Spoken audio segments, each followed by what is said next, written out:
Welcome to the Chiro Business Mojo podcast, where we deconstruct the methods, marketing, and mindset of successful business people and chiropractors from around the world.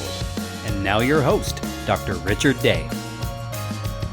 Hello, this is Dr. Richard Day back with you again. I was planning on talking about something else today, but this is really something that is in my heart, it's in my gut, and I feel the need to really talk about it.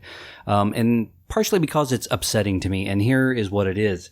In practice, I always ask people if they had a method of being adjusted that they preferred. And I usually, but even before that, I would say, have you seen a chiropractor before? I wanted to know, were they adjusted with an activator? Were they adjusted with diversified? What was the method that they had, or did they have a preference? And I wanted to also hear how they responded to it. It would help me to, I think, deliver better care. But along with that, I a lot of times got back unsolicited information that I really wasn't looking for, but was glad to hear. And that is how that chiropractor treated them, or even why they weren't going to that one anymore. And too often, and this is the part that kind of annoys me, and this is why I wanted to talk to you today about it, it was because there was something that was borderline unethical that chiropractor was doing.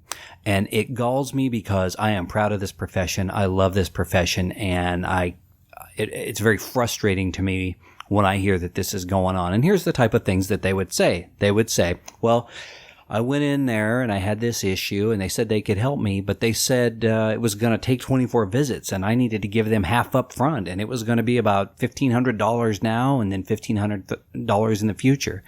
Another example is, well, they didn't always tell me what was wrong with me until the next day.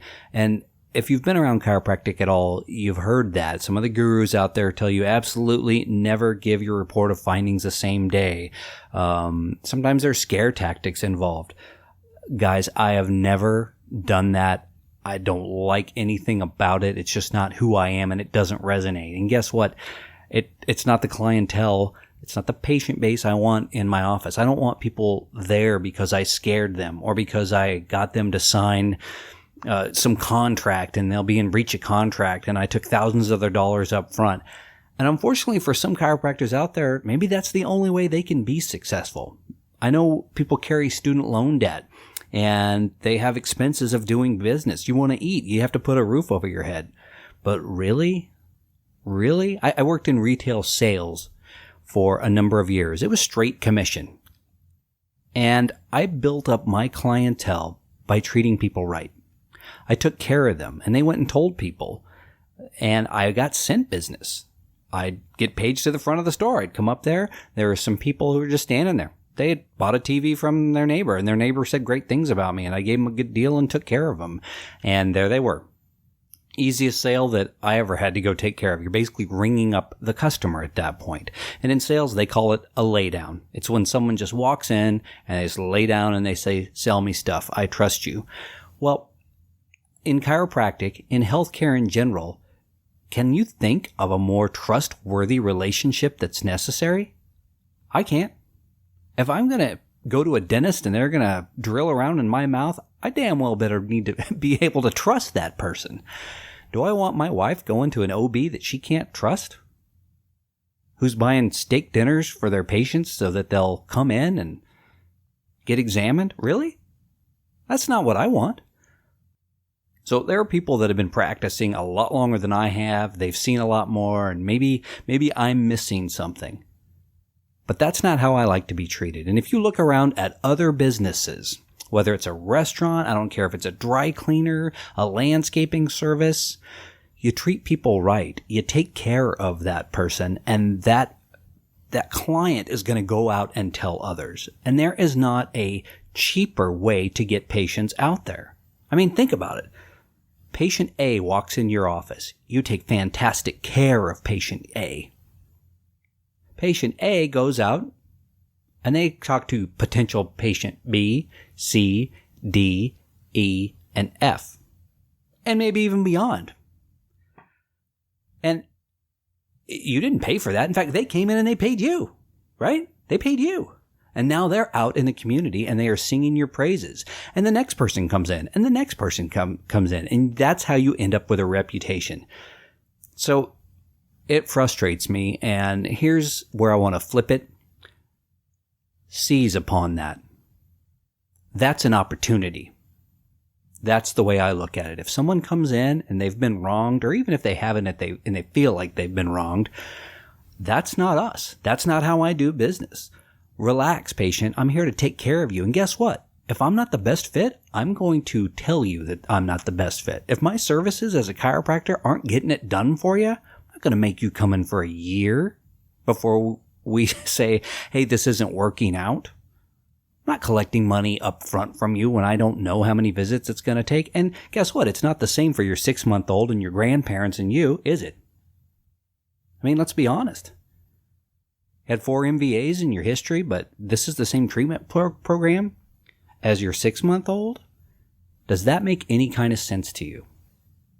Now, I know what some of you are thinking. Well, wait, doc, it sounds like you're a pain doc. And you know what? When the pain goes away, so does the patient. Well, to a certain extent, that's true, right? Doesn't hurt anymore. Why do I need to go back? Well, that's not exactly true. There are some people who are going to understand what it is we do. We educate them over the course of their treatment plan, no matter how long that is, about the benefits of being taken care of chiropractically. But we always leave that option up to the patient. They're the ones in charge of their health care. Again, not because they were forced to, but because they decided to and they wanted to take better care of themselves. And it is my job as a chiropractor to, in little bits, little drops, drop little tiny nuggets of education. And they can decide for themselves. Everyone does better when they are not forced to do things, right? If you're forced to lose weight, maybe you don't take it as seriously and get as much out of it as if you've come to that decision on your own. And now you're really motivated. It's from within. It's always from within. Has to be, if it's going to be effective, right? Want to quit smoking? It's because you decided. Not because your family kidnapped you and put you in a car and we did an intervention. Maybe it'll work. I don't know. I think it works a lot better when you decide. So these are opportunities. And if I had one thing to leave you with, it would be, don't be that chiropractor. Don't be the one that is being talked about in the next chiropractor's office. And that patient saying, I left that guy because here's what he was doing. And I'm sorry if this message offends some people out there, but I think it needs to be said more often. There's a quote, and I know I'm getting it wrong, but for those of you who don't know, she was a movie star back before my time, and I'm old.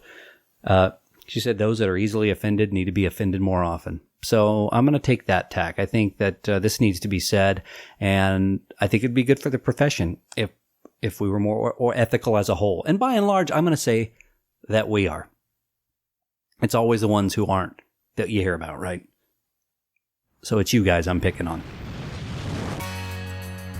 Thank you for listening to the Chiro Business Mojo podcast. For links to what was discussed in today's episode, check out the show notes at chirobusinessmojo.com.